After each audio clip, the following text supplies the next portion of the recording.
Assalamualaikum warahmatullahi wabarakatuh. Kami dari kelompok 3 ingin mempresentasikan hasil diskusi kami yang berjudul Situs Islam Sumatera Utara abad ke-14 Masehi, 15 dan 16.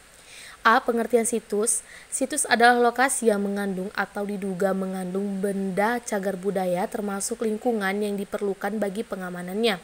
Situs adalah tinggalan purbakala yang dapat ditemukan pada lokasi tertentu atau tempat di mana manusia bekerja dan meninggalkan sisa pekerjaan melalui benda bangunan atau struktur yang ditinggalkan sebagai ungkapan kebudayaan yang berlaku sesuai zamannya.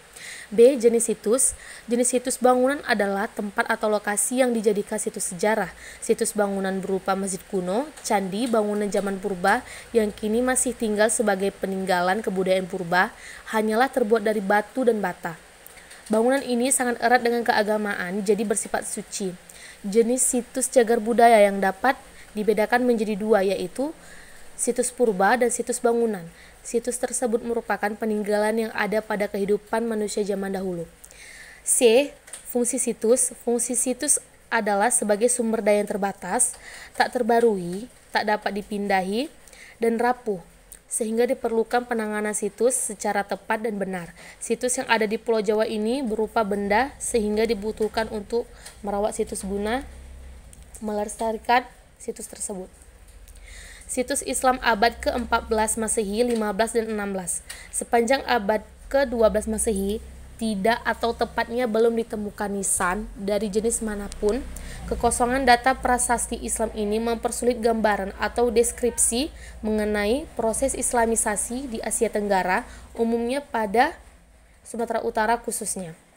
Nisan dengan tarik abad ke-14 Masehi kemudian ditemukan sebanyak 4 buah masing-masing di Barus, Lamreh, Kampung Menasah Beringin, Pasai Aceh Utara, dan Kampung Pande, Banda Aceh. Selanjutnya akan dibaca oleh Saudari Julia Astika. A. Batu nisan di Kota Rantang. Pada sekitar abad ke-13 sampai 15 Masehi, daerah Sumatera Utara, terutama kawasan sepanjang pantai timur dari batas Kerajaan Samudra Pasai atau Pulau Kampai, sehingga ke muara Sungai Marumun atau Rokan, merupakan daerah kekuasaan Kerajaan Aru atau Haru, memasuki abad ke-16 sehingga abad ke-17 Masehi. Daerah ini dikuasai oleh Kerajaan Aceh Darussalam. Berdasarkan itu, seharusnya banyak batu nisan kuno dijumpai di kawasan ini, seperti halnya di Malaysia yang hampir satu abad menjadi daerah taklukan Kerajaan Aceh. Di Sumatera Utara, khususnya di sekitar Kota Medan, tidak banyak dijumpai situs makam kuno. Sejauh ini, hanya 6 makam saja yang pernah dijumpai di kawasan ini. Makam itu adalah di Klumpang, Kota Rantang, Hamparan Perak, Kabupaten Deli Serdang, serta Mabar.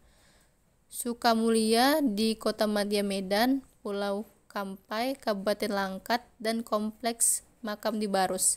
Makam di Klumpang, Mabar, dan Sukamulia tidak dapat diketahui lagi keberadaannya. Bukti bahwa kawasan ini merupakan salah satu kawasan yang penting pada masanya adalah dengan ditemukannya berbagai temuan yang merupakan bagian dari aktivitas pada masa lalu, seperti keramik, tembikar, batu bataan, dan bahan nisan yang bisa dijadikan sebagai sumber penggalian informasi tentang masa kejayaan atau kehidupan yang terjadi di kawasan ini pada masa lampau. Dengan ditemukannya makam-makam kuno di kawasan situs Kota Rantang, membuktikan bahwa kawasan ini mendapat pengaruh Islam, tidak menutup kemungkinan kawasan ini bisa memecahkan teka-teki tentang masuknya Islam di wilayah pesisir Medan. Untuk hal tersebut perlu dilakukan penelitian lebih lanjut. Dengan temuan tersebut, maka bukan hal yang tidak mungkin bahwa kawasan ini merupakan kawasan yang sangat berpengaruh pada masanya. Baiklah, selanjutnya akan dibacakan oleh Saudari Ramadona Khairani. B. Situs makam di Barus. Di Barus ada 5 kompleks makam, tetapi hanya beberapa nisan saja yang memuat angka tahun. Pecahan batu nisan di makam Batu Badan adalah makam Tuhar Amisuri yang wafat pada tahun 1206 Masehi, tetapi tidak dapat dikenali dari jenis nisan yang mana. Diperkirakan makam yang paling tertua di Barus berangka tahun 1370 Masehi, yaitu makam seorang perempuan bernama Sui yang terdapat di kompleks makam Ibrahim. Makam papan tinggi yang terletak di atas sebuah bukit setinggi 215 meter di atas permukaan laut terdapat makam Syekh Mahmud yang mangkat pada tahun 829 Hijriah atau 1425 Masehi. Yang menarik dari makam ini adalah digunakannya bahasa Persia dan Arab pada batu nisan Syekh Mahmud serta jarak kedua batu nisannya sepanjang 15 meter. Berdasarkan kedudukan batu nisan yang tidak terbenam dan warnanya yang berbeda, Ludwig Kalus meragukan keaslian makam ini. Kedua batu nisan ini ditanamkan kembali setelah lokasinya dipugar sejak tahun 1990 ketika dilakukan studi ke papan tinggi tahun 1981. Lokasi ini masih penuh semak belukar dan belum terdapat tangga untuk naik atas, dan makam ini hanya ditandai dengan 2 buah batu kali. Dua batu nisan di kompleks makam Makdum merupakan tipe Aceh berbentuk dasar segi 8 silindris. Terdapat silsilah nama-nama sultan yaitu Al-Sultan Zainal Abidin bin Al-Sultan Muhammad bin Al-Sultan Ali bin Al-Sultan Yusuf bin Al-Sultan Muhammad bin Musa bin Al-Sultan Umar bin Abdallah. Nama-nama Sultan Zainal Abidin, Sultan Yusuf dan Sultan Ali adalah nama penguasa yang memerintah kerajaan Aceh pada abad ke-16 Masehi. Belum dapat dipastikan apakah makam Makdum merupakan makam keluarga bangsawan Aceh yang dimakamkan di sini. Mengingat setelah wafatnya Sultan Husin atau Ali Riayat Shah pada 8 Juni 1578 terjadi perebutan kekuasaan di Istana Aceh yang berakhir dengan serangkaian pembunuhan terhadap pengganti Sultan Husin, yaitu Sultan Muda, Sultan Sri Alam, Zainal Abidin, Sultan Alauddin Mansur Shah, dan Sultan Buyung. Kemungkinan banyak keluarga bangsawan Aceh melarikan diri ke Barus karena Barus merupakan wilayah kerajaan Aceh. Tetapi peristiwa ini setidaknya dapat menjawab mengapa ada batu nisan tipe Aceh di kompleks makam Makdum. Dari kajian epigrafi dan tipologi nisan menunjukkan bahwa terdapatnya pengaruh Arab, Persia, dan Cina.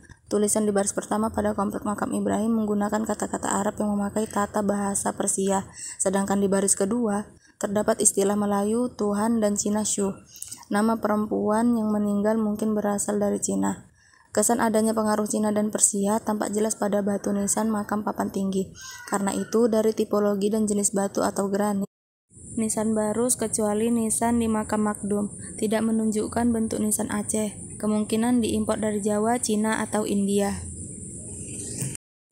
Kesimpulan, proses Islamisasi di Sumatera Utara dimulai dengan membentuk sebuah komunitas politik bercorak Islam pada abad ke-13 Masehi, yakni munculnya Kerajaan Haru. Kerajaan Haru yang Islam sudah muncul sejak istananya berada di kota Cina atau kota Rantang, hamparan Perak, di delta Sungai Deli. Namun Haru tidak muncul sebagai agen penyebar agama Islam di wilayah Sumatera Utara. Meskipun Haru menjadi kerajaan kuat di Sumatera Utara pada abad ke-15, posisi ini dipegang oleh Kerajaan Pasai dan Malaka sampai akhir abad ke-15.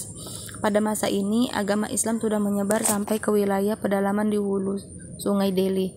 Pemukiman-pemukiman Muslim diperkirakan muncul pula di sepanjang aliran Sungai Lalang, Semayang, dan Diski dari mulai hamparan Perak, Buluh Cina, Kelambir 5, dan Sunggal, sebagaimana terdapatnya beberapa situs kuburan kuno dengan nisan tipe Aceh di daerah ini. Sedangkan bukti arkeologi batu nisan di Barus memang tidak ada yang lebih tua dari abad ke-13 Masehi, tetapi perlu diingat bahwa batu nisan Tuhar Amisuri wafat sekitar 90 tahun lebih dulu daripada Sultan Malikus Saleh. Ini bermakna bahwa Islam pasti sudah hadir lebih lama di Barus atau setidaknya sezaman dengan Pasai dan Perlak. Batu nisan bukan tipe Aceh di Barus yang mirip dengan nisan di Jawa dan mirip dengan model kuburan orang Cina perlu dikaji lebih dalam untuk mengungkapkan misteri di balik kehadiran di Barus. Sekian pemaparan dari kelompok 3. Jika ada salah kami mohon maaf. Wassalamualaikum warahmatullahi wabarakatuh. 처음 느끼는 feeling 널 만나고 자꾸만 심장이 이상해